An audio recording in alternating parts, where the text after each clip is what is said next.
Et je vais vous parler dans ce tuto des fonctions de base de données d'Excel. Alors tout d'abord, une base de données pour Excel, qu'est-ce que c'est? Eh bien c'est un tableau comme celui que j'ai sur mon écran en ce moment, c'est-à-dire un fichier dans lequel on va avoir une première ligne qui comporte des en-têtes pour chacune des colonnes et ensuite une série de lignes qui sont en fait des lignes au même format. Donc en l'occurrence ici, ce que j'ai représenté, je suis en fait responsable de la vente de timbres dans une entreprise qui vend des timbres. Et donc à chaque fois qu'une vente est réalisée, j'ai une ligne qui vient enrichir mon tableau ici avec pour chacune des ventes la famille de timbres auxquels les timbres vendus appartiennent. Au sein de cette famille, on a différents types de timbres et on a différents modèles pour un même type. Et ensuite, on a une année de création donc de ce timbre-ci, les dates de vente cette fois-ci, la valeur faciale, les quantités vendues, le prix calculé et le pays dans lequel ces timbres ont été vendus. Donc voilà, typiquement, une base de données au sens Excel, c'est ça. Alors ça peut être représenté comme ici sous forme d'un tableau Excel que j'ai obtenu en utilisant cette fonctionnalité mettre sous forme de tableau ou pas. Les fonctions, donc voilà ce que c'est qu'une base de données. Les fonctions de base de données d'Excel, ensuite, à quoi elles vont servir? Eh bien, elles vont me permettre de pouvoir créer des interrogations sur cette base de données, sur cet ensemble d'informations qui sont ici, créer des interrogations, formuler des questions sous forme assez simple de formulaires à remplir. Donc je vais pouvoir remplir quelques champs, quelques critères et automatiquement Excel, grâce à ces fonctions de recherche, va me permettre de retrouver les valeurs correspondant aux critères que je lui aurais donnés.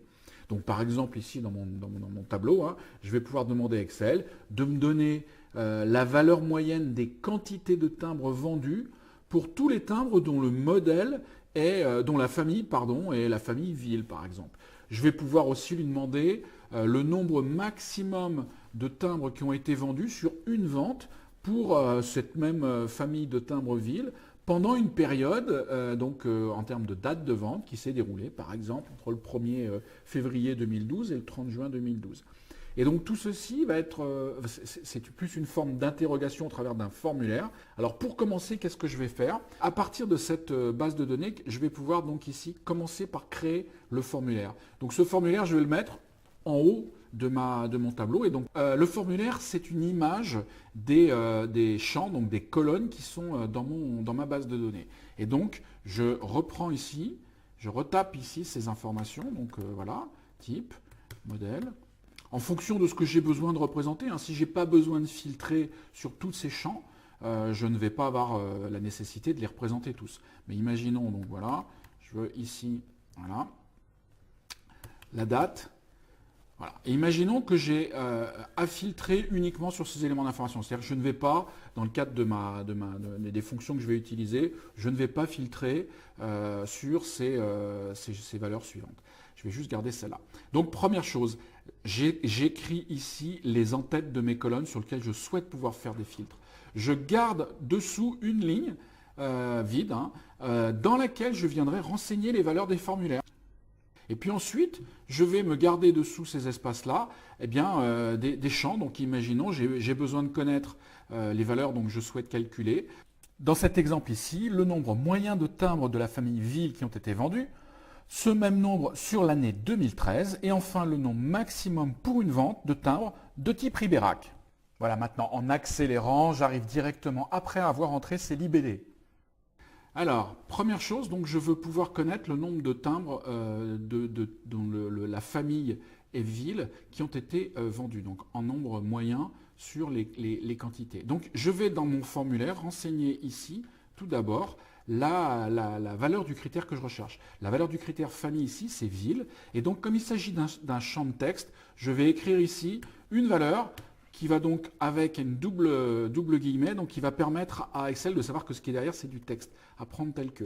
Alors, il n'y a pas besoin de spécifier ici les majuscules, minuscules, cette formule, ces fonctions-là ne sont pas sensibles à la casse. Donc première chose, voilà, je rentre ça et je vais venir ici dans ce champ-là utiliser ma fonction, une des fonctions de base de données d'Excel pour pouvoir effectuer ce calcul à partir de ce formulaire qui est rentré ici.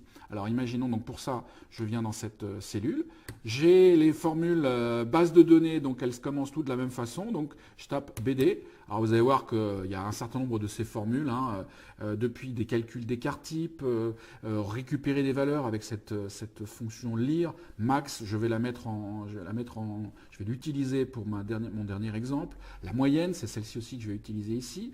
Le nombre de valeurs qui ont été trouvées, le nombre de cellules non vides, faire des produits, faire des sommes, des variances, etc. Donc il y a beaucoup de choses qui sont disponibles dans le même modèle, sur ce même type d'utilisation avec ma base de données, le formulaire qui est en dessous, pour pouvoir, faire des calculs autour de cette base de données. Donc là, dans mon premier exemple, je vais faire la moyenne. Donc, voilà, base des moyennes. Donc, première chose, c'est le premier champ dans cette fonction-là, c'est la base de données. Ma base de données, c'est ma zone de timbre ici. Alors, le fait de l'avoir ici défini comme étant un tableau, c'est intéressant parce que vous allez voir qu'il va au lieu de m'écrire que c'est A1, E ou I quelque chose, pardon, voilà, au lieu de me faire A1I 63, vous voyez qu'il m'écrit tableau parce qu'il a repéré ça comme un tableau. Donc ça, c'est l'intérêt. Et derrière, quand ce tableau va augmenter, si je rajoute des lignes, automatiquement, ces nouvelles lignes feront partie de ce tableau. Premier champ défini, c'est celui-là. Je mets un point-virgule. Et maintenant, si je reviens en haut, la deuxième partie, c'est ce qui est appelé ici l'élément champ. L'élément champ, en fait, c'est la valeur que je souhaite, sur laquelle je souhaite faire ce calcul de valeur moyenne. En l'occurrence, je l'ai dit, moi, ici, ce sont les quantités vendues, puisque c'est cette colonne qui est là. Alors là, c'est pareil, je mets des doubles guillemets et je rentre la valeur du champ. Voilà, je n'oublie pas de fermer les guillemets. Point virgule derrière, les critères. Alors les critères, c'est ceux qui sont définis, c'est le formulaire qui est là. Et là, j'ai un seul critère, puisque ce que je veux, c'est tous ceux, calculer cette moyenne sur tous les champs de la famille ville. Et donc, il suffit que je sélectionne cette zone-là. Voilà. Je ferme ma parenthèse. Et voilà. Et donc, voilà le nombre moyen de timbres vendus qui s'apparaît ici. Alors, je peux derrière utiliser la mise en forme pour supprimer... des chiffres après la virgule si je ne souhaite pas les voir. Alors, maintenant, ce que j'ai envie de connaître, c'est le nombre de moyens de timbres qui ont été vendus dans la famille ville, qui ont été vendus sur 2013. Les dates de vente, je vous rappelle, c'est les dates qui sont indiquées dans cette colonne ici, date. Donc, je vais indiquer mon critère ici sur cette année 2013. Donc, la date, en fait, je vais mettre supérieure au 1er janvier 2013. Donc une fois que j'ai défini mon formulaire, je viens là-dessus. Je recommence BD moyenne, puisqu'on est toujours sur un calcul de valeur moyenne.